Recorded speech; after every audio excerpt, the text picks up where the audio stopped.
O grande fato político dos últimos dias foi a condenação de Bolsonaro pelo TSE. Mereceu a condenação? Claro que sim, Bolsonaro deveria estar preso há muito tempo se o Brasil não fosse o estado de exceção que já era há longo tempo. O que ocorreu agora? Ele só ser condenado agora e nem sabemos se será preso. Ora, o que nós estamos vendo é uma condenação tardia. Bolsonaro tinha que ter sido condenado quando fazia discursos estapafúrdios e era simples deputado em Brasília. Quando fazia rachadinha nos seus gabinetes da Câmara dos Deputados. Quando pregava ódio, quando discriminava mulheres, quando fazia uma série de barbaridades e ainda era deputado. E mais, a Câmara dos Deputados deveria tê-lo punido também. Isto não é direito de opinião. Ele cometeu uma série de crimes, quer dizer que o sujeito é eleito deputado, muitas vezes de forma irregular, por verbas, financiamento de oligarquias, etc. Ele ganha o direito, então, de burlar a lei. O cidadão comum é preso, o cidadão comum é punido, é demitido. Ele não. Então, Bolsonaro foi condenado com anos de atraso. Que crimes cometeu Bolsonaro? É uma lista de crimes. Aqueles 700 mil mortos, proporcionalmente o maior índice de mortos do mundo. Do mundo. Não houve erros ali? Quem foi punido por aquilo ali até agora? Bolsonaro impediu, espalhou notícias falsas.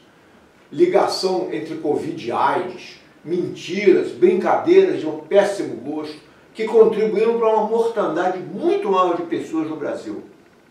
Foram punidos? Quem foi punido? Bolsonaro fez campanha dentro de palácios, de órgãos públicos, fez campanha dentro de quartéis, desmoralizando de vez as Forças Armadas brasileiras, porque agora elas estão na berlinda. Veja o conjunto de acusações que estão aparecendo a respeito das nossas Forças Armadas. Quem fez isso? Bolsonaro.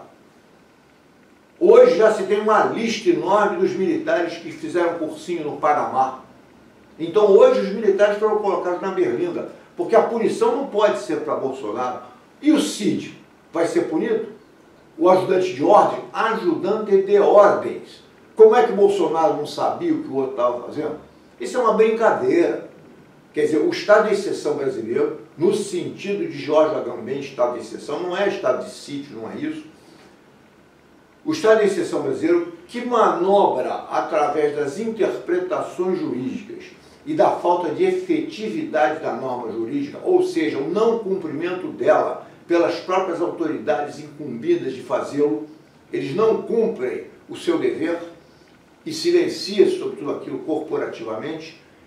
É assim que age o estado de exceção, que é a forma jurídica do neoliberalismo de nosso tempo, dessas democracias capitalistas. Inclusive nos Estados Unidos. Tem aí o filme Vice, né, do Adam McKay, mostrando que no Bush Filho, quem governava os Estados Unidos eram outras pessoas e não o governante atual. Como provavelmente quem governa hoje os americanos não é necessariamente o Biden, que parece sem condições físicas, mas o complexo industrial militar, algumas pessoas atrás dele, que naturalmente devem estar sendo mascaradas e escondidas. Então, o que nós vimos no Brasil foi uma mixórdia. Bolsonaro achincalhou as instituições brasileiras, achincalhou os ministros do Supremo, achincalhou tudo que ainda restava da República. E claro que deve ser punido, e foi muito bem ser punido. Só que esse estado de exceção, que vai de lá para cá, conforme os interesses momentâneos na conjuntura política, forças políticas momentâneas dentro do bloco dominante de poder, capitalista que governa o Brasil, no meio disso, haverá um setor com mais força, porque não há hegemonia capaz de punir? É uma interrogação.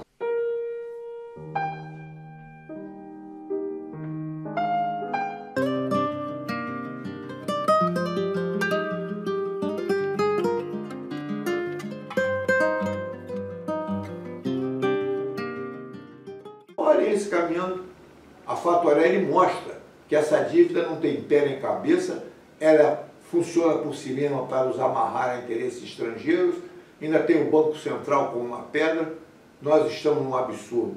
Faço audiência da dívida pública, que eu começo a acreditar que não temos mais agora um falso reformismo, mas um reformismo de esquerda que tem alguma validade. Nós não podemos comparar a dívida do Brasil com a dívida do Japão. O Japão faz dívida para fazer investimentos. Brasil, como o TCU colocou aqui, nenhum investimento foi feito com emissão de títulos de 2000 a 2017. Então, a dívida do Brasil não é dívida para investimento, para começar. O que explica o crescimento explosivo da dívida, se os investimentos estão estacionados há anos e o patrimônio público brasileiro tem sido privatizado para pagar a dívida? Quem são os credores? Esse dado aqui no Brasil é sigiloso.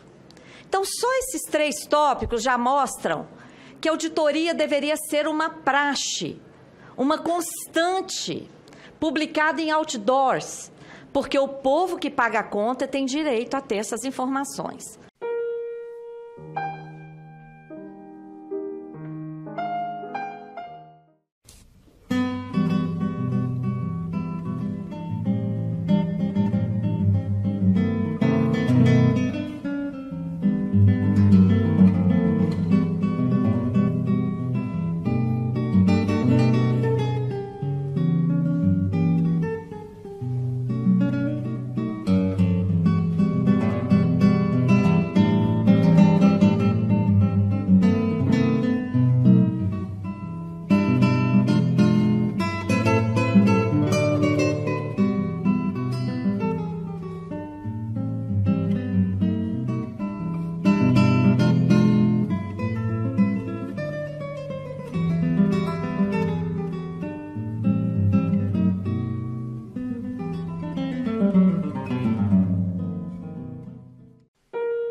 Em 2008, foi sancionada a Lei do Piso Nacional do Magistério. Pois bem, se passam 15 anos. 15 anos e o governo do estado do Rio de Janeiro, que é o segundo PIB do país, não paga o que a lei determina. Ou seja, é um governo que descumpre a lei. Não só esse do Cláudio Castro, mas de todos os outros que o antecederam, desde 2008, também não pagavam, né? Não estão preocupados efetivamente com a qualidade do ensino, não estão preocupados efetivamente com a qualidade dos profissionais que oferecem uma educação, uma formação para os jovens do estado do Rio de Janeiro. Na realidade, colocam na frente os interesses privados, os interesses de pequenos grupos e a questão financeira. Ora, sabemos que isso daí é uma falácia, sabemos que isso aí é uma conversa fiada para boi dormir, né? Agora, os professores cansaram de reivindicar nesses 15 anos o cumprimento da lei e pressionaram o governo Cláudio Castro, que não queria cumprir, né? E aí sai com a seguinte alternativa: eu vou pagar para quem estava abaixo do piso, ou seja, eram duas irregularidades, não só o de não pagar o piso, como ainda tinha gente que recebia menos do que deveria receber. Então, o governo Cláudio Castro, né, não tem qualquer compromisso com a educação. Os professores entram em greve. Que isso? Como é que só vai pagar para quem está abaixo do piso? E o quadro de carreira? Não vai incidir o mesmo índice de reajuste para o restante dos níveis do quadro de carreira? Não. Né? Por quê? Porque o objetivo dele não é em favorecer a educação, não é em ter uma educação de qualidade, é, na realidade, o de destruir politicamente e burocraticamente o quadro de carreira dos professores. Aí vem um desembargador que diz que está preocupado também, né, com a educação e com os alunos, e fala assim, não, os professores têm de voltar a trabalhar porque os alunos estão sendo prejudicados. Ou seja, o desembargador legitima a ilegalidade. É uma ilegalidade isso, porque, primeiro, porque não ouviu o CEP, né? E segundo, que quem está há 15 anos cometendo a ilegalidade é o governo do Estado. E não os professores que estão há mais de 40 dias em greve. Estão há mais de 40 dias em greve, primeiro porque é um direito legítimo do trabalhador fazer greve. Tá? E segundo, é um direito legítimo de reivindicar que a lei seja cumprida. Mas não, o judiciário, mancomunado com o poder executivo, sabe-se lá por quê, né, resolve dizer que quem está ilegal é quem quer que cumpra a lei. Pois é, né? Vai dormir com uma história dessa, né? O judiciário no país determina que quem quer que cumpra a lei é ilegal. Esse é o cenário da greve dos professores no estado do Rio de Janeiro.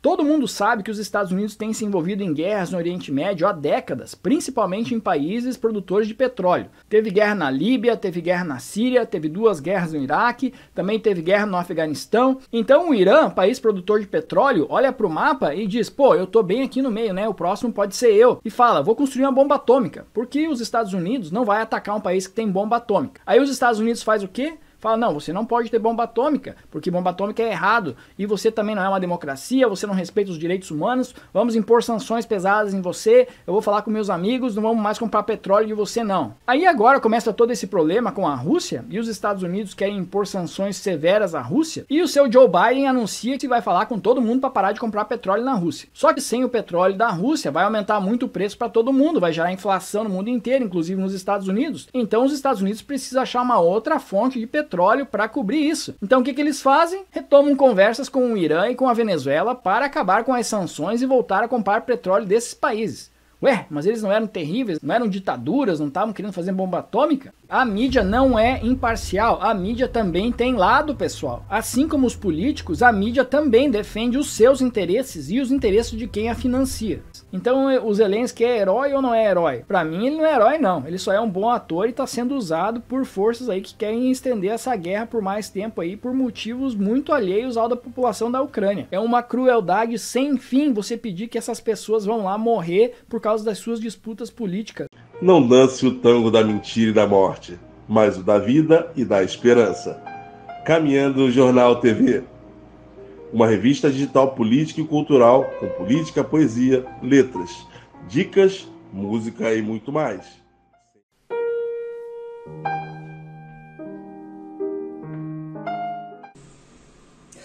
Hoje eu vou trazer para a reflexão a metáfora de 3 montanhas nos relacionamentos.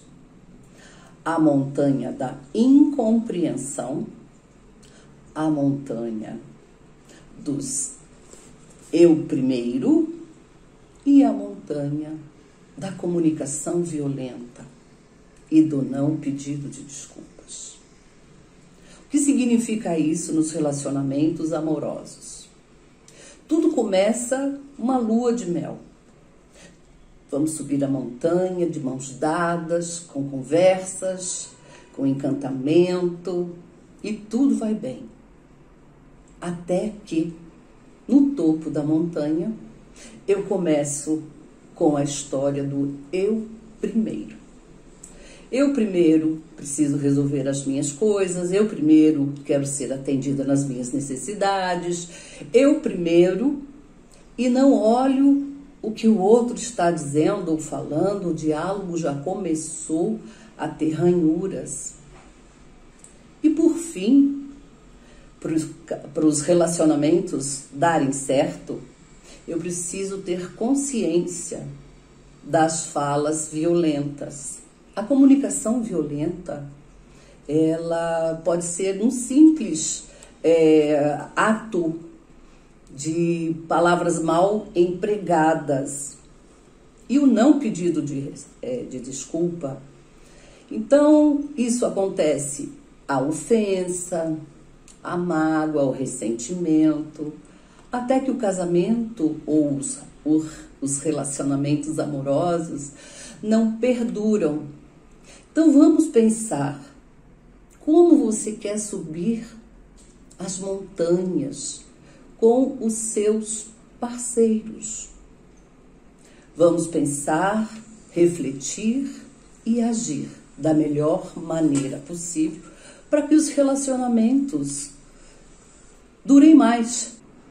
Espero poder ajudar você numa reflexão de relacionamentos amorosos.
Mas eu vou fazer uma correlação maior entre o golpe fracassado na Rússia agora em junho de 2023 com o 8 de janeiro de 2023, a tentativa de golpe no Brasil com aquele bando de gente invadindo a Praça dos Três Poderes. Há uma relação à atuação dos serviços secretos, dos serviços de informação, em especial dos Estados Unidos. Interessantemente, de forma diferente. Num caso, fracassaram ao tentar dar o golpe. Nesse último caso, no Brasil, tiveram êxito em impedir o golpe. E nos Estados Unidos, na Rússia, tiveram fracasso ao tentar o golpe. Entendamos bem, nós estamos tratando com a nação mais poderosa do mundo, que tem um império atrás de si, se organizou dentro de um bloco, um enorme bloco capitalista, que é o império do capital, como diz a Wood. Veja o poder deles. A queda da União Soviética. Gorbachev, Yeltsin, tudo aquilo, é lógico que houve o dedo dos serviços secretos. Veja o caso da América Latina e do Brasil. Chile, Brasil, Argentina, Uruguai, golpes todos ao mesmo tempo. E é lógico que no fundo disso estava o império do capital e estavam os serviços secretos nisso tudo. E hoje nós temos aí, vindo da onde? A internet. Com origem no complexo industrial militar, Vale do Silício, de início durante muitos anos utilizada militarmente e politicamente, e depois popularizada para as massas do mundo inteiro, quando se convenceram que era um meio de controle em larga escala de milhões de pessoas. É que teve aí um dedo, sem dúvida, dos serviços secretos americanos, da CIA, etc. Tanto lá, como aqui naquela tentativa canhestra de bolsonaristas forçarem as Forças Armadas a um golpe pelo poder, depois de terem passado 3 anos, 4, preparando todo o terreno para ou ganhar a eleição, ou mesmo perdendo, darem um golpe e tomar o poder de qualquer maneira. Essa é uma tradição militar que vem desde 450 a.C., aproximadamente, e que se vê na Arte da Guerra de Sun Tse. Então nós vimos isso na URSS. Ora, meus amigos, não haveria isso agora, quando de repente aparece esse Prigozhin invertendo todo o quadro, e mais um outro general preso, sumido, etc. É claro que houve uma tentativa de mudança da situação. Aqui, a CIA oferecia milhares de dólares de viagens, etc., etc., além de completo respeito físico, respeito à dignidade, etc., a comunistas que se passassem para o lado oposto. Então não se pode subestimar uma situação dessa. Achar que nesse golpe lá não houve um dedo da CIA, não houve um dedo dos serviços secretos, ou de que outro nome, que outro tipo de serviço secreto seja, é muita ingenuidade. E em Brasília o que aconteceu? Isso tudo está documentado. Em Brasília, o Financial Times chegou a mencionar, no que se refere ao 8 de janeiro, os Estados Unidos atuaram para preservar as eleições brasileiras. Estiveram aqui representantes da CIA, estiveram aqui representantes de Biden, estiveram aqui secretário de Segurança americano, conversando com os militares. Tudo indica que exerceram toda a pressão no sentido de respeitar as eleições.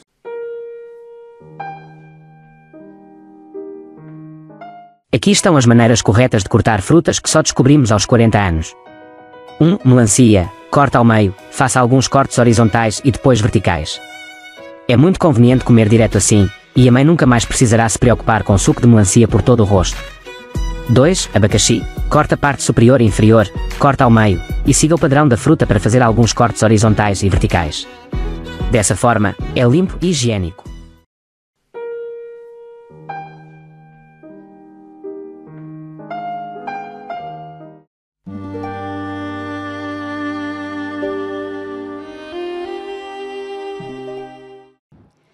A tortura era uma prática da ditadura e nós sabíamos disso pelo relato dos que tinham sido presos. Mas nenhuma descrição seria comparável ao que eu vinha enfrentar. Não porque tenha sido mais torturada do que os outros, mas porque eu acho que o horror é indescritível. Quando cheguei no Doicode, não sabia onde estava, só fui descobrir mais tarde que era o quartel do Exército localizado na Rua Barão de Mesquita, que existe até hoje. Rapidamente me levaram para a sala de tortura. Fiquei nua, mas não me lembro que uma roupa foi tirada. A brutalidade do que se passa a partir daí confunde um pouco a minha memória. Lembro como se fossem flashes, sem nenhuma continuidade.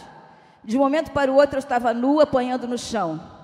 Logo em seguida me levantaram no pau de arara e começaram com os choques. Amarraram a ponta de um dos fios no dedo do meu pé, enquanto a outra ficava passeando. Nos seios, na vagina, na boca. Mas quando eu saí do pau de arara, eu estava paralítica. A minha perna direita tinha inchado muito. Depois foi diagnosticada uma flebite. Eles sabiam que precisavam extrair alguma coisa em 48 horas, senão perderiam meu contato. Gritavam, me xingavam, me puseram de novo no pau de arara. Mais espancamento, mais choque, mais água. E dessa vez entraram as baratas. Puseram baratas passeando pelo meu corpo, colocaram uma barata na minha vagina. Hoje parece loucura, mas um dos torturadores, de nome de guerra, Gugu, tinha uma caixa onde ele guardava as baratas amarradas por barbantes. E através do barbante ele conseguia manipular as baratas no meu corpo. Com certeza eu fui salva por circunstâncias, não pela vontade deles. Em algum momento me perguntaram pelo Paulo, nome de guerra de Stuart Angel Jones, meu companheiro. Eu percebi que ele tinha caído. Depois, no Rio, nunca mais me perguntaram por ele. Stuart tinha sido assassinado, eu só soube depois. E eu fiz tudo o que eles mandaram. A sensação era que eu tinha perdido inteiramente minha identidade, porque quando a sua dor é transformada em piada, com a sua ajuda, é como se nada mais tivesse sentido.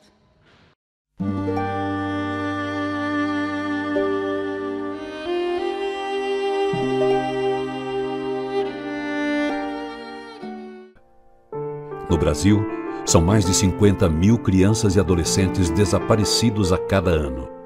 Mais de 130 por dia. Vidas interrompidas e lares destruídos. Muitos são os desdobramentos. Maus tratos, trabalho escravo, adoção ilegal, remoção de órgãos, tráfico humano. Uma realidade inaceitável. Este é um alerta da Sociedade Brasileira de Pediatria no combate ao desaparecimento de crianças e adolescentes. Se uma criança desaparecer, faça imediatamente o boletim de ocorrência.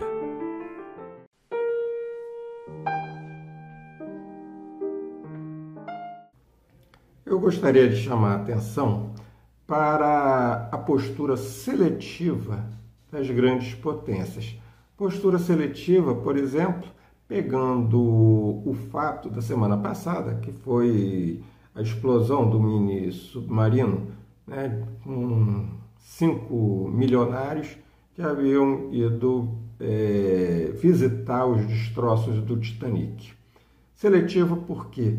Porque com o desaparecimento desses 5 milionários, se mobilizou Estados Unidos, Canadá, Inglaterra e França, ou seja, 4 superpotências para encontrar os 5 milionários.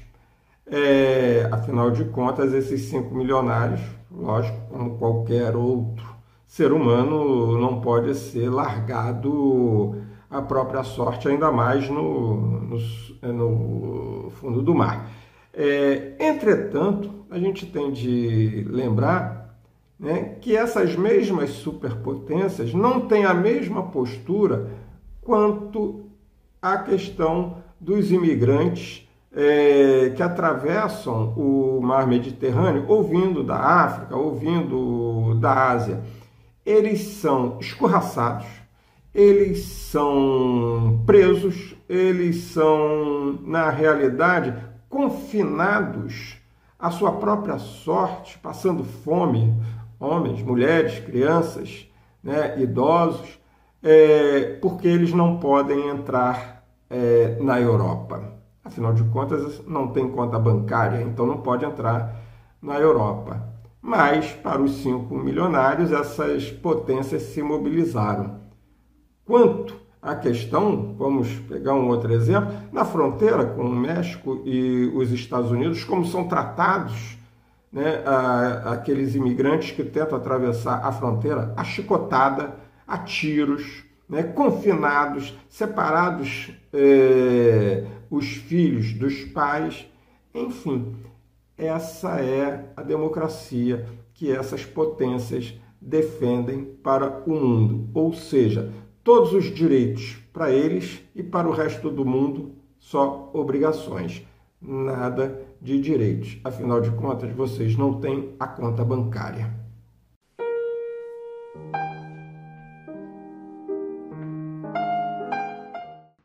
E se a gente não colocar isso com tanta prioridade quanto a questão climática, ou seja, a gente pode ter um clima muito bom e o povo continuar morrendo de fome em vários países do mundo. Depende do governo que é eleito, depende do governo que tem a preocupação com a questão social. E nós aqui precisamos ter claro o seguinte: aquilo que foi criado depois da Segunda Guerra Mundial, as instituições de Bretton Woods não funcionam mais e não atendem mais às aspirações e nem os interesses da sociedade. Vamos ter claro que o Banco Mundial deixa muito a desejar naquilo que o mundo aspira do Banco Mundial. Vamos deixar claro que o FMI deixa muito a desejar naquilo que as pessoas esperam do FMI.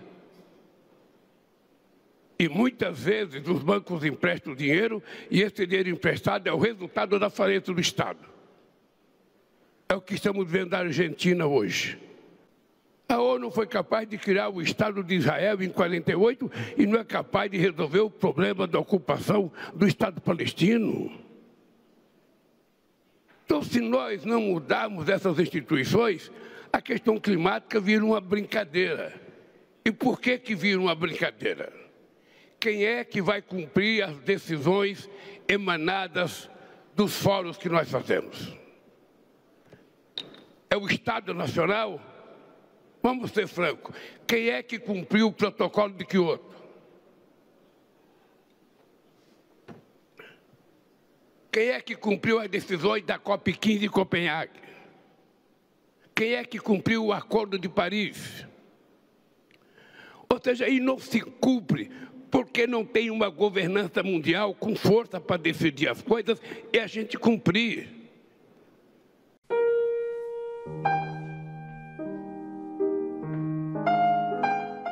Namastê, eu sou o professor Vanderlei Versler, pratico yoga há 23 anos, mas a prática do yoga, ele nos traz uma vivência maravilhosa de perceber o momento presente. Estarmos no aqui e agora é o mais importante.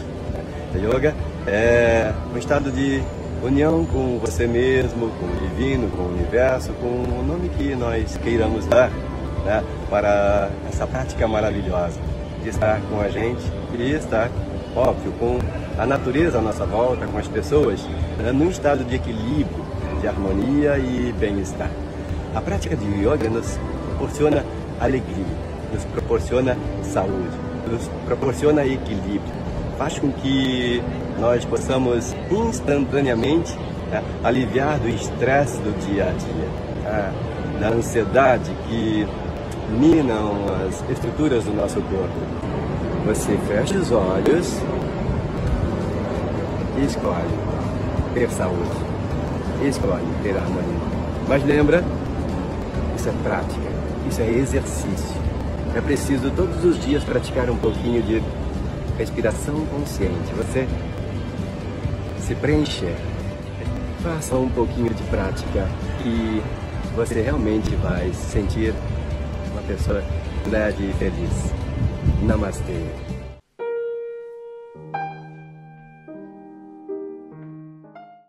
O mundo ficou estarrecido no final de semana com a ação do Grupo Wagner, né? E foi alardeado pela grande mídia brasileira e internacional também de que na guerra da Ucrânia se usa mercenário, né? É como se fosse apenas a Rússia que utiliza mercenário. Afinal de contas, a Ucrânia também usa, os Estados Unidos usam, a Inglaterra, a França e por aí afora, né? Ou seja, as grandes potências utilizam mercenários.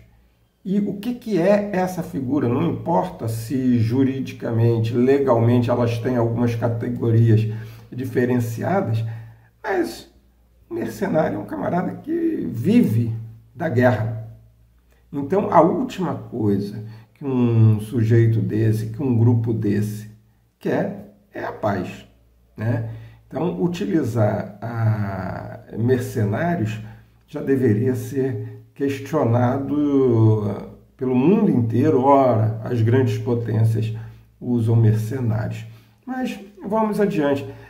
Você tem um grupo, né, que é o Grupo Wagner, que marcha em direção a Moscou. Sabe-se lá, até agora não ficou esclarecido o que efetivamente eles pretendiam, né, ou pretendem, mas marcham em direção a Moscou. São 24 mil soldados em território russo, que antes estavam aliados ao Putin, né? Agora vamos ver. Rapidamente os Estados Unidos correram para dizer que não tem nada a ver com a excitação desse motim. Da mesma forma, por exemplo, que os Estados Unidos disseram que não tinham nada a ver, né, nem a OTAN, com a explosão no gasoduto que levava gás para a Europa, para ser culpado o governo do Putin. E agora veio à tona também que foram os norte-americanos junto com a OTAN. Ora, então vejamos, o que se efetivamente pretende com esse motim? É óbvio, é a desestabilização do regime da Rússia, né? Os Estados Unidos sempre fizeram isso. Fizeram isso, vamos pegar todo o século XX, os Estados Unidos são marcados por interferências nos outros países. Não vai ser agora que eles se tornaram bonzinhos. Mas vamos aguardar os fatos, porque esse Grupo Wagner, que é um grupo de mercenários de extrema-direita, por sinal, eles não devem parar por aí, eles vão querer mais. Não se sabe também qual foi o acordo feito para que eles recuassem, né? Enfim, vamos aguardar o desenrolar da história.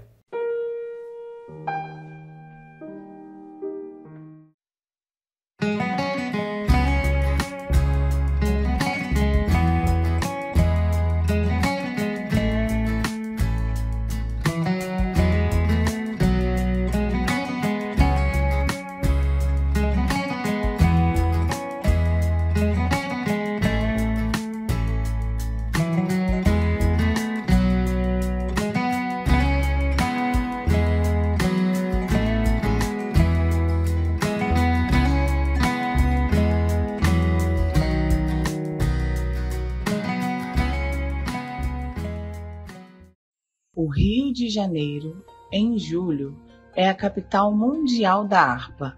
Grandes harpistas de 21 países se apresentarão em concertos gratuitos em lindos espaços do Rio.